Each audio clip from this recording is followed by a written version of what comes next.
اوعي تجيبي كارد، اوعي، بالله عليكي اوعي تجيبي كارد. غير ان هو حرام والله العظيم. بصي هتخشي في دايرة مش هتعرفي تطلعي منها ابدا، مش هتعرفي تطلعي منها ابدا. انا مجربة، يعني انا مجربة.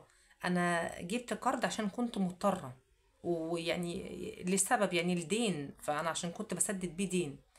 بس حتى لو انت مش هتاكلي وتشربي منه، يعني في ناس تقولك ما دام مش هتاكلي وتشربي منه هاتيه، مش هتدخليه في مشروع هاتيه، والله هو فقر. والله سددتي بيه، عملتي بيه مشروع، عملتي اي حاجة بيه، دخل بيتك خلاص. انتي كتب عليكي ده فلوس قرض، مفيش اي حاجة هتجيبيها فيها بركة نهائي، والله ما فيه. عارفة لو جوزك بيدخلك في اليوم 400 500 جنيه، وحتى انتي واخدة قرض، ولا هتحسي بيهم، ولا اكنه جاب 400 ولا 500 ولا كل الكلام ده كله. والله العظيم بجد صدقيني، بلاش قروض، بلاش تجيبي قرض. يعني اسألي مجرب، واسألي كل اللي مجربين، مفيش حد جاب قرض وحياته بقت مظبوطة نهائي.